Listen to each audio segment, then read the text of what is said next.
Hello and welcome back to the Good 5 Cent Cigar Newscast. I'm Lucas Masiello. And I'm Lauren Drapo. This week, we meet baseball player Anthony DePino, hear students' reactions to the season finale of The Bachelor, check out a sweet local pizza spot for this week's Ocean State Eats, go to the small town of Charlestown to learn more about the town's hidden atomic past, and as always, let you know everything you need to know about what's going on around campus. All that and more with this week's Good 5 Cent Cigar Newscast. First up, Monday night saw the conclusion of season 28 of The Bachelor, where Bachelor Joey Graziade proposed to Kelsey Anderson after searching for connections between 32 women throughout the season. This left many viewers shocked as they expressed empathy for runner-up Daisy Kent. Hannah Sash went around campus to find out how students reacted to the show. We're here outside the Memorial Union asking people what they think about season 28 Bachelor finale last night where Kelsey ended up winning. Let's go. So, what did you think about the finale?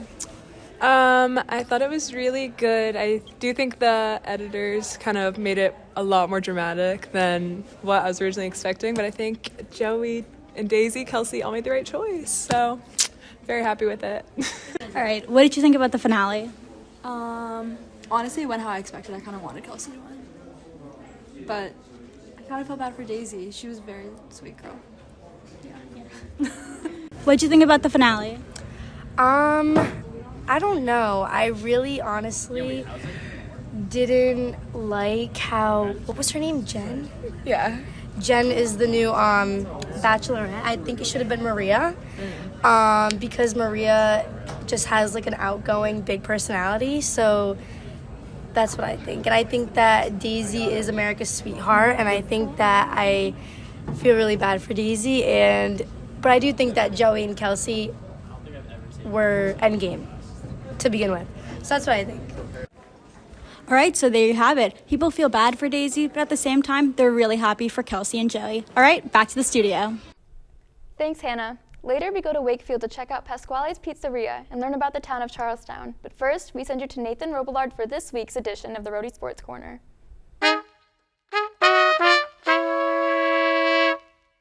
Thanks, guys. Hello and welcome to this week's edition of the Roadie Sports Corner. I'm Nathan Robillard. Starting off this week, Anthony DePino's third season with URI baseball has gotten off to a flying start. With 6 home runs already through non-conference play, the infielder has taken sole possession of Rhode Island's career home run record at 36. The Cigar Zone Justin Therio caught up with DePino this week. He has more on the story. Back in September of 2019, Madison, Connecticut native Anthony DePino would commit to the University of Rhode Island to play baseball. Over 1,600 days later, DePino would become the program's all-time leader in home runs, surpassing Mike LaBelle's record, which stood at 30 for 11 seasons. Anthony DePino was known for his power in high school, but the transition to Division I baseball isn't easy. Even the coaching staff wonder how long it would take for DePino to become an impact player for the Rams. So we knew him well. We knew he was a great kid. We knew he had tons of potential, but you don't know how it's going to play out. Like, he had, in high school, some of the best power we'd ever seen from any kid.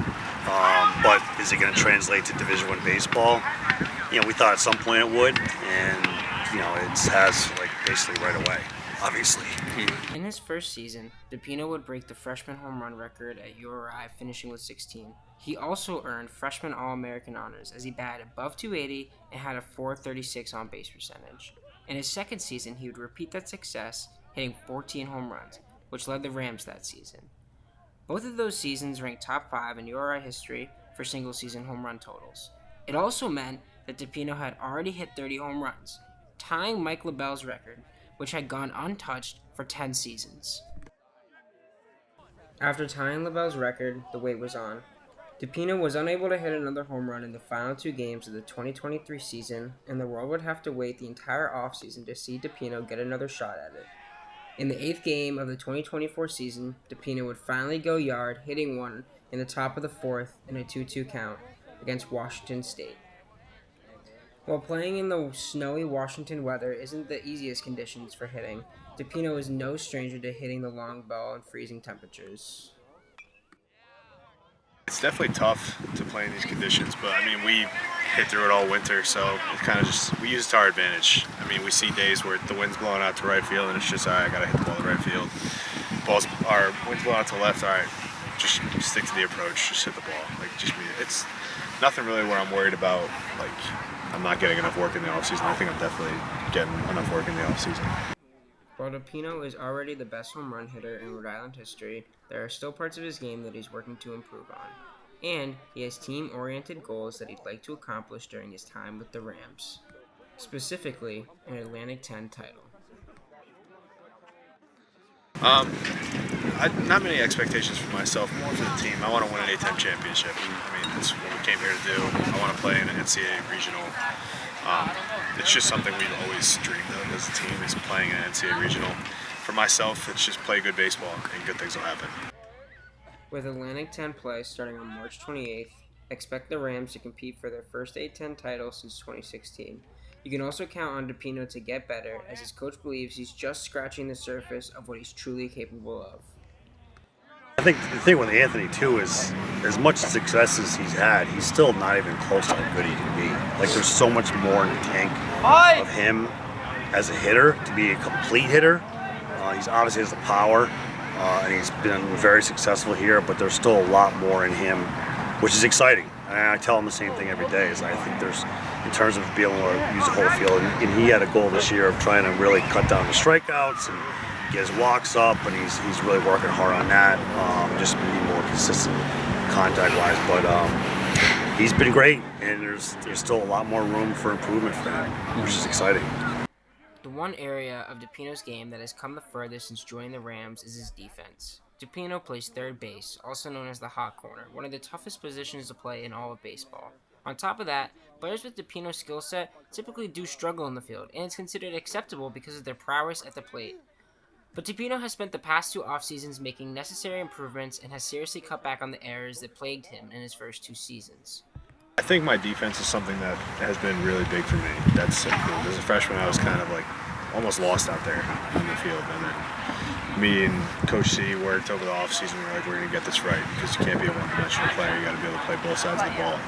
And I think my defense has improved a lot, and just everything, speed, defense, all that kind of stuff. I think it's come a long way. With plenty of non-conference games left on Rhode Island's schedule and an entire Atlantic 10 slate to play, expect DePino to pull far ahead of Mike LaBelle and to potentially set this record up to be unbreakable, as the Rams aim to win their first Atlantic 10 title since 2016.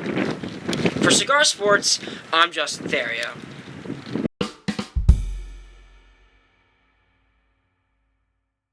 Thanks, Justin. Now let's take a look at some of our scores around campus this week. Tennis started off the action with a loss at Sacred Heart that saw their 9-match win streak come to an end on Thursday. Baseball's 3-game series with St. Bonaventure was canceled due to weather over the weekend. They returned home on Tuesday, dropping their non-conference finale at Quinnipiac. Softball powered past St. Bonaventure on Sunday before splitting a doubleheader on Monday to take the series win. 2 URI golfers took home A-10 honors this week. Tony Liu was named the conference's Rookie of the Week, while Bryson Richards earned A-10 Player of the Week for the 3rd time this year. Both players led the way for Rhode Island in the Surf Club Invitational and the Carpetbagger Classic over the last 2 weeks. And finally, congratulations to baseball's Michael Anderson, who took home Atlantic 10 Player of the Week honors after batting in a tied program best 12 runs in last week's win over Stonehill. The honor is the 4th in Anderson's young career after he took home Rookie of the Week 3 times last season. That's all we have for this week's edition of Rhody Sports Corner. For live updates across all things URI athletics, be sure to follow us on social media at cigar_sports and keep up to date at rhodycigar.com. Lucas and Lauren, back to you. Thanks, Nate. Here's what you need to know going into next week. Thursday at 3 p.m., the Faculty Senate is having their monthly meeting. Attend the meeting or watch it through the university's online live stream of the event to stay informed about the decisions being made about your student experience. Thursday, the URI Alumni of Color Network will be providing catering and professional headshots between 4 to 5 p.m. in the Memorial Union Ballroom before hosting its annual alumni panel at 5:30. Tuesday at 4, Rhody Softball will take on Bryant University at the URI Softball Complex, and finally Wednesday at 2 p.m., the university will host a study abroad information session at the International Student Center. Up next, Cindy Unijam takes us to Pasquale's, a Wakefield pizzeria for this week's Ocean State Eats. So I'm at Pascal's Pizzeria in Wakefield, Rhode Island, and I'm really excited to see how this is. Here's what it looks like when you first enter. So as you can see,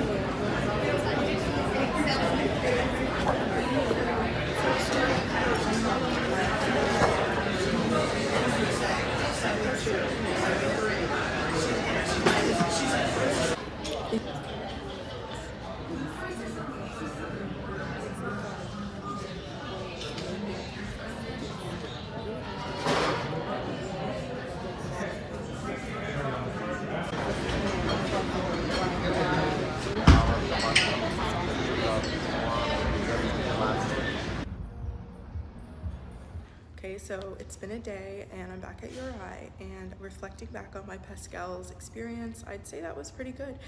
I'd give it like a 9.5 out of 10. The pizza was good. I enjoyed my time there. It had a really good atmosphere. I loved the interior. The servers were really friendly. Yeah, I'd recommend. Thanks, Cindy. Finally, we send you to Aiden Cahill for this week's Aiden on Location. Though where I stand right now may seem unassuming, this park is actually home to decades of atomic history right beneath our feet. Welcome to the Carter Preserve on the Narragansett Nation in Wood River Junction, Rhode Island. As we set off on our adventure, I'd like to point out a few things. First, bow hunting is allowed here from September through January, so if you come during the winter, be sure to wear orange. Second, there's a lot of fallen branches everywhere, so be careful for those while you're here as well. The Carter Preserve was opened in 2002 when the Nature Conservancy acquired most of this land. Today it's home to over 5 miles of trails through woods like this and an open field. That open field, actually, might be the most interesting part, though. The open field in the Carter Preserve was once owned by the United Nuclear Corporation and was the site of the Wood River Junction Criticality event, the first commercial nuclear disaster. The facility was closed and demolished afterwards, but has since been confirmed safe to visit. Even though the field's been decontaminated for over a decade now, it still feels weird to be able to stand in such a spot with such a unique history. As for the whole Carter Preserve, I think anyone who likes any of these spots I've checked out before is going to love here. If you like anything about the outdoors, you'll find something to enjoy here. As for me, you can find me next week on another episode of Aiden on Location. Back to the studio.